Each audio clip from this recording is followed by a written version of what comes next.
Hear ye, hear ye. Hey, hi, hello. Welcome or welcome back to my channel. My name is Jess. Happy Vlogmas. I don't know what video this is, however, I thought this would be fun. And when I did the Goodreads reactions with Mara with the winners of 2025, we mentioned, or Mara mentioned, how she just thought it was crazy that Brandon Sanderson hasn't won for fantasy all of these years. And I was like, thinking about the different competition that he probably had in the years that books for Stormlight Archive have come out. And so then I wanted to go back and look and see, and I didn't realize you could go back as far as the 2011 Goodreads Choice Awards. So I kind of wanted to go back, not through every single year, maybe, but not through every category, really, to look at fantasy, but also to look at science fiction, because the last couple of years we were also talking about how sci-fi is the category is very weird. A lot of it is very literary heavy with like a sci-fi element and less like a full-on what you think of sci-fi book. So I thought it would be interesting to look back at sci-fi and see what the choices were over the last decade and beyond, and then also to look at fantasy and see how that has evolved, because obviously we did not have romantasy before, but to see what were the competitions, because I can't remember. I think I only started paying attention to the Goodreads Choice Awards in 2020 once I had a YouTube, so I definitely wasn't, I had a Goodreads, but I wasn't paying attention or voting in the awards before then. So I'm gonna share my screen so we can go through it. I just thought it'd be fun because I'm interested in it, so I was like, I might as well just record it. Maybe somebody else is interested in it. Also, I gotta plug in my laptop. Oh, I can't do dry hands, Lord. Dry hands and no dry lip. Amen. Okay, so I'm gonna look at 2025 to start. Again, I'm not looking at all of these categories. I'm really looking at fantasy and science fiction. So this year, 2025, Bury Our Bones in the Midnight Soil by V.E. Schwab won. Brandon Sanderson, this is the 5th installment in the Stormlight Archive, but it was number 3 with 50,000 votes. The winner had 102 votes. So that is fantasy. And then obviously now we also have romantasy. So that takes some books that would have been in the fantasy category. But then there's also science fiction, which most of these I have not heard of. And it's just interesting. I don't know. I'm not saying they don't belong in this category. It's just not. So many of these are so very literary. That's what it seems to be. And granted, I haven't read these, but from what I'm getting from reviews, from what I read of the synopsis from people, and some of these, like this, looks, is very science fiction, but I just want to see the differences. So we're going to go back to 2011. Oh my God. Woo! Okay, fantasy. Wow. Holy crap. This makes sense. Although, look at the amount of votes. The total votes is 36,000 votes in 2011 versus how many people are voting now. That's wild. So A Dance with Dragons. I did not read this book in 2011. I don't think I read A Dance with Dragons till like 2014, 2015. But that makes sense that that book won. But like, look at the numbers. Look at the votes between A Dance with Dragons and Night Circus. That is so close. Holy crap. Wise Man's Fear. That's a sequel. I still have not read that. And then some of these other ones. Anne Bishop, like I've heard of this. I haven't. Oh, one of the Magician books. I've heard of Jacqueline Carey, Mark Lawrence. Oh, I hated this book. So some of these I've heard of. Okay, we had Joe Abercrombie. Deathless came out that year. Look at these votes. It was so much fewer. Okay, so Brandon Sanderson did have a book here that was for Mistborn Era 2, but it did not win. So George R.R. Martin took that in 2011. Let's see. Oh my God, they had a paranormal fantasy category? What? And now that is a winner. This has more votes than regular fantasy. Why did they take away a paranormal fantasy category? That's crazy. A deserved winner. But again, look how close. 5,849 votes versus 5,842 votes. Damn. This is crazy. Now, Karen Marie Moaning, that book, which I usually feel like sequels do not win. This is like the 5th book, my favorite one of that series. Deserved, because it was phenomenal. Oh my god, I've never read any Jim Butcher. Like some of these titles I've seen. Alona Andrews, Janine Frost. I've seen these names. Shauna McGuire. We need this category back because romantasy and paranormal romance are not the same thing. I can't believe this.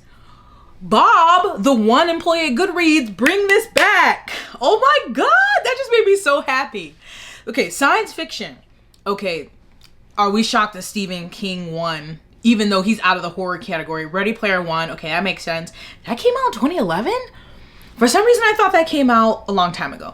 But like, these are really giving me...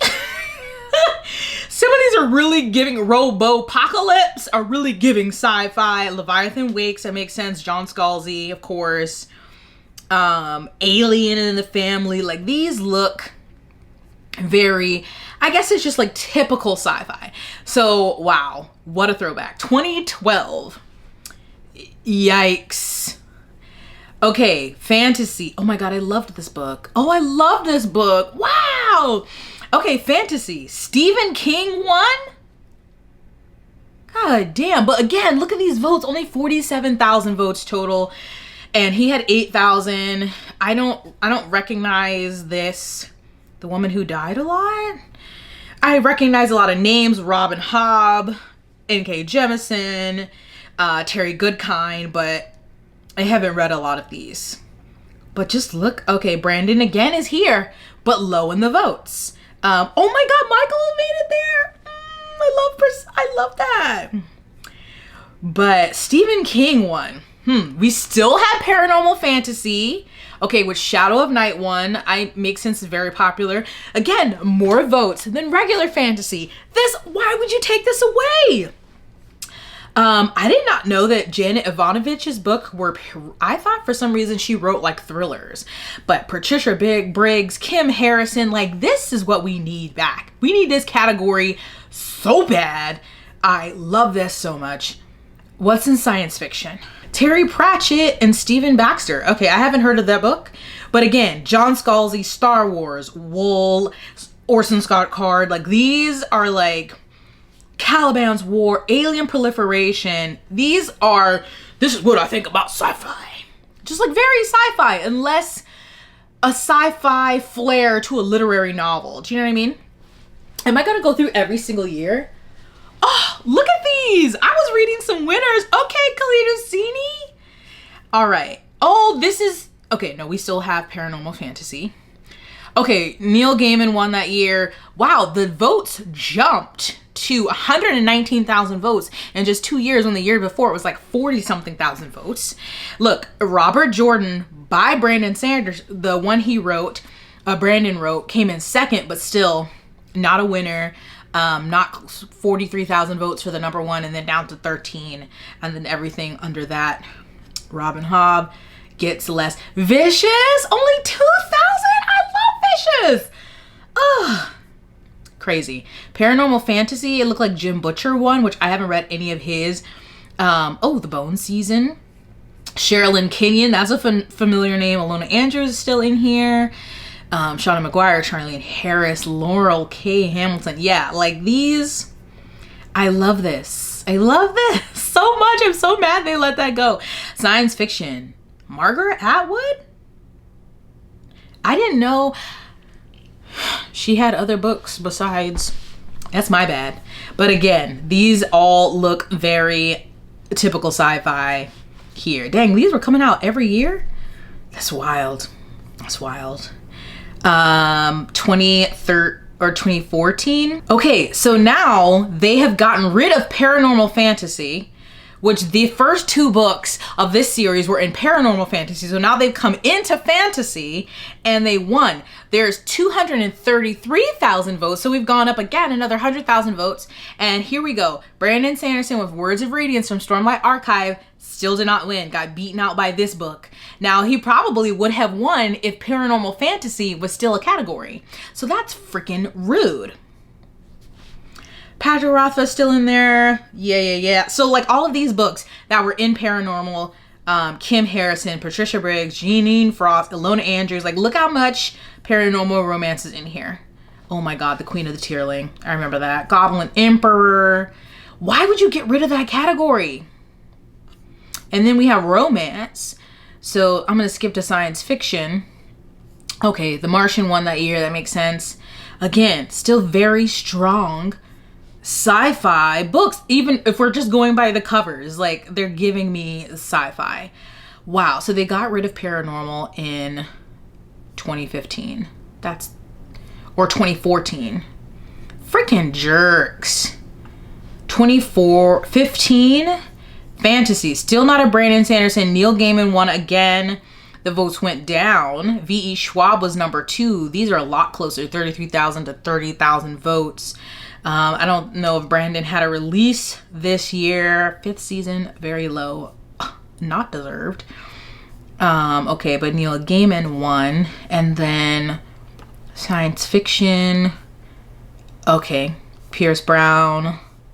Still looking very like a science fiction section. So like, when does it change?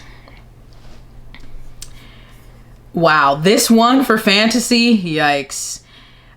317,000 votes, 128 went to this. And then Brandon had a release, but it did not have a chance. Here we're still seeing paranormal fantasy stories in here, but V.E. Schwab came in first, but HP really took it that year. Wow, wow, wow. I never read the stage play. I did see the play though. Science fiction, still Dark Matter, Sleeping Giants. Yes. Yes, yes, yes. This looks like what I would think. Are we in 2016? Yes. So 2017. Again, HP. Wow, 92,000 votes. The Neil Gaiman again. Ooh, Baron Nightingale. V.E. Schwab was up here. And Oathbringer. Wow. Oh, not even in the top 3. Not even in the top 3. Oathbringer just was not making it. Could not compete with this or Neil Gaiman or V.E. Schwab. These are very close in votes. And science fiction, still doing what I think it should do. It's giving science fiction. I'm still not voting in these yet. Fantasy. Circe won that year, 78,000, and The Shape of Water was 42,000. I don't think there's a Brandon release.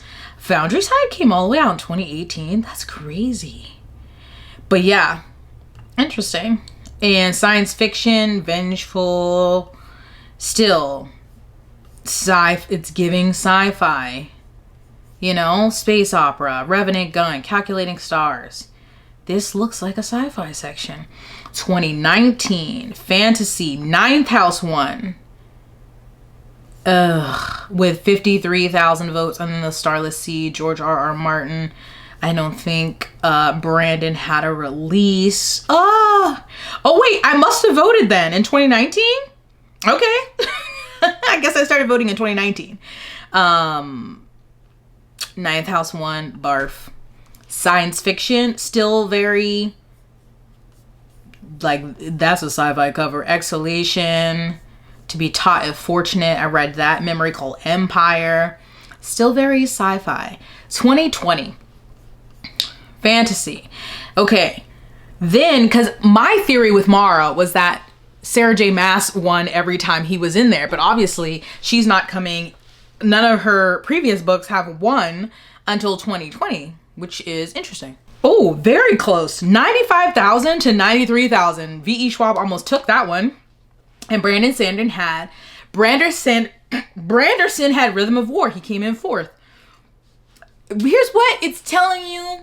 People yearn for romance in a story. Granted, that is the 4th in a series, but still, none of these years is he stood a chance, really. And then these are still very sci-fi. Space Between Worlds, Martha Wells' Murderbot, To Sleep in a Sea of Stars. Like, these still feel like a really good sci-fi section in 2020. Okay, where does it go awry?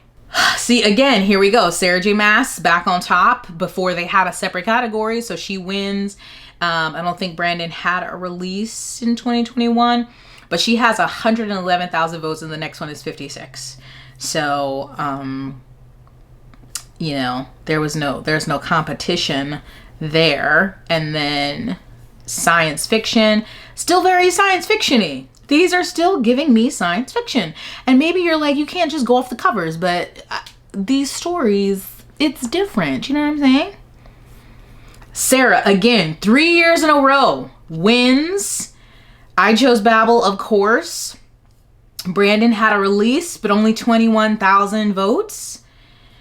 So, yeah, I think Mara's point was that it's such an important piece of like fantasy series, and it is, but at least for Goodreads readers, they want romance over that. And then here, still science fiction-y. Oh, so good. Yeah. I mean, these two I feel like are more literary, but still science fiction. But like Leviathan Wakes, these, Dead Silence, Hunt the Stars, Ocean Echo, these are all giving, yes, sci-fi. 2023. Then we get the introduction of romantasy. So that changes things. And so that clears up space. Brandon had a book not in the Stormlight Archive, but could not compete with Hellbent by Leigh Bardugo, which I didn't read and I won't be reading. No, thank you. And then we have science fiction, which these are, see here now we like, this is science fiction. I feel like a little bit more literary, but we still like, this feels literary. This, we still, it's like a split here. This, but you still have some traditional like John Scalzi, The Marriage Act, which is like kind of like mystery thriller science fiction. Ferryman, I feel like that's more literary, unsure, but then like Murderbot is very science fiction. And then obviously these years going forward, we have romantasy, Sarah wins again, fantasy, and then science fiction. I feel like this is when it really gets literary, like Ministry of Time, Annie Bot, Orbital, Stardust, like these here feel more literary. So I guess it really doesn't start till 2023. So that's very interesting. And then we're back here at 2025 where we have all of these.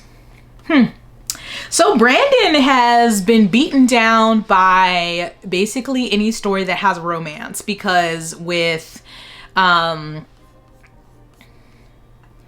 guess except Game of Thrones, that first year, that one really doesn't have romance in it.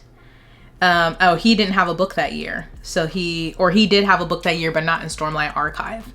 But I really need them to bring back a paranormal fantasy category. I did not really realize that there was one and that we were robbed. So that's what I have learned from this video, is that we were robbed. We need paranormal fantasy back. You can leave romantasy because those are very different. And sci-fi has gotten more literary, and Brandon has, you know, he has a massive fan base and he is doing okay, but he can't compete in the Goodreads streets. That's what I've learned. What are your takeaways from this trip down memory lane? Hopefully this was interesting. Thank you so much for watching. Stay blessed, hydrated, moisturized, and sunscreen. I'll see you in my next one. Bye.